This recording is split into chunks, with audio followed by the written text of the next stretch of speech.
welcome back to the talk with Akinwumi.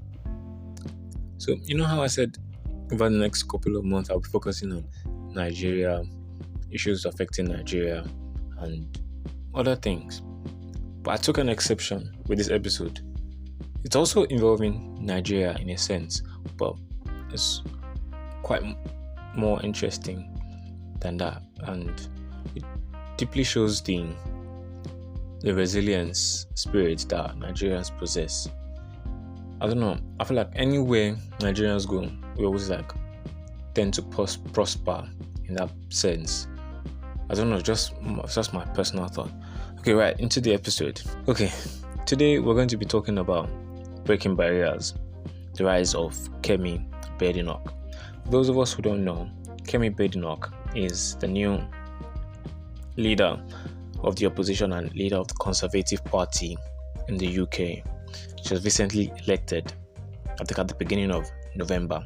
So this story was suggested to me by someone on the WhatsApp community, and I thought, okay, this is quite interesting, because when I was carrying out my research and everything, I was like, okay, this is quite interesting. And I put on the group that who wants to hear me speak about this as an episode, and a lot of people said yeah they want to hear me talk about it. And I thought, okay, let's just record this.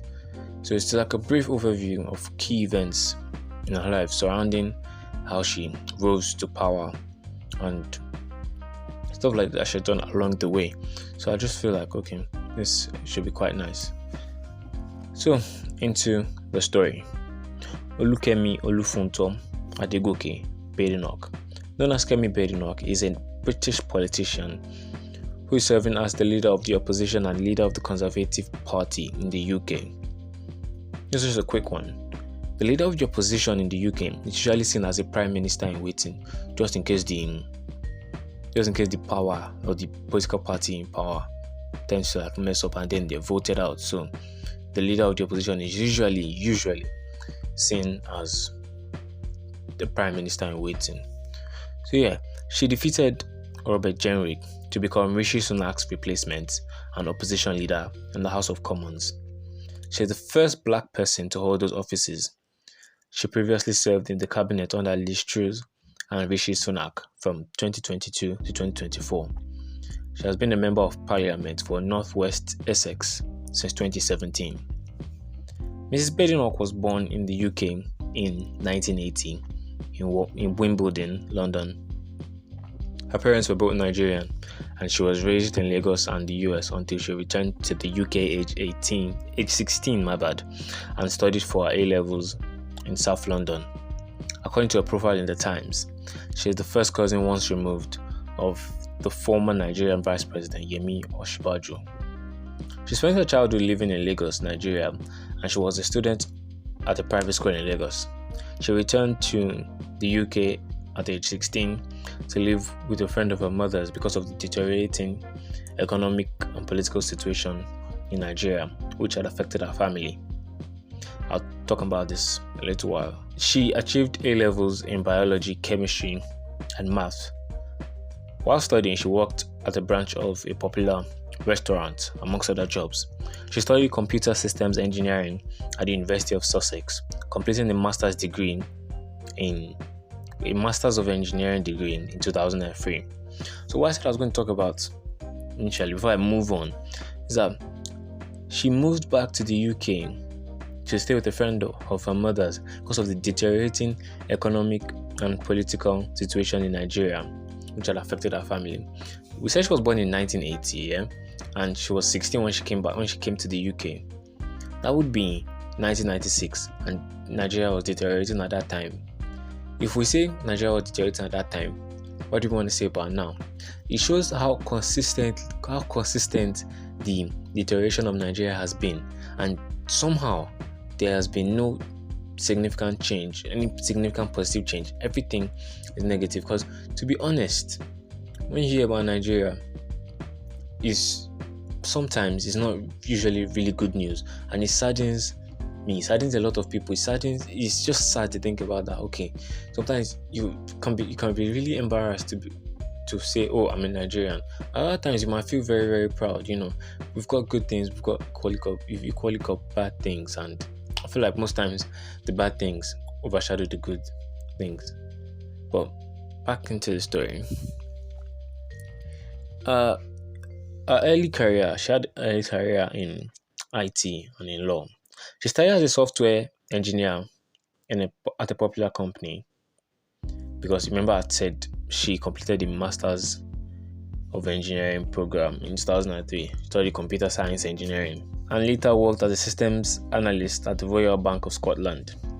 She pursued part-time law studies and she graduated with a Bachelor of Laws from University of London in 2009. So her entry into politics here, she joined the Conservative Party in 2005.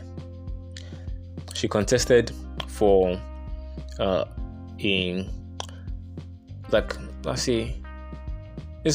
it's called a county. And she contested for a county called Dulwich and West Norwood in 2010, but she lost. She became a London Assembly member in 2015 following a vacancy. So a parliamentary career. She was elected Minister of Parliament for Saffron Walden in 2017, a safe Conservative seat. She was a prominent supporter of Brexit. Brexit was Britain's exit from the European Union, describing it as a vote of confidence in the UK. She held roles on the Justice Select Committee and as Vice Chair for the candidates for Conservative Party. I don't want to bore us too much, but yeah, this is the interesting part. In July 2024, she launched her second Conservative leadership campaign, leveraging grassroots support despite controversies. The controversy that I found out was that at a point in time, they said she was accused of maltreating her staff that worked under her, because she was the head of Department of Trade at a certain point in time.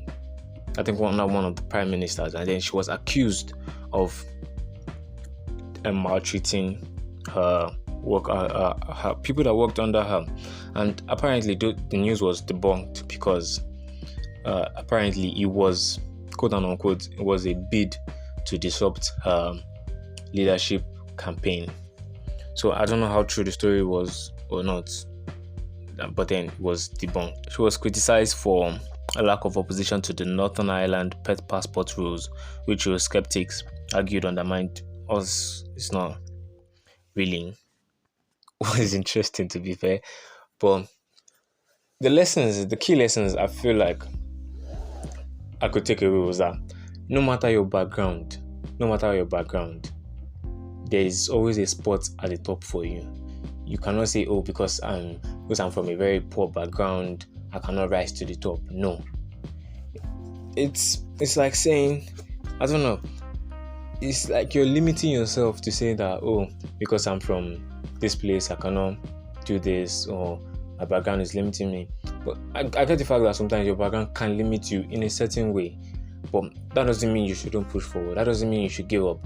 At least we heard from the story that she contested a county and lost in 2010, but that didn't make her give up. Assuming she gave up, we wouldn't be talking about her now. So I feel like you should not give up. The fact that you lost once or you failed once doesn't mean you should stop trying. If you try once and you fail and you keep pushing, that you've not failed at all, because the moment you stop trying, that's when you failed.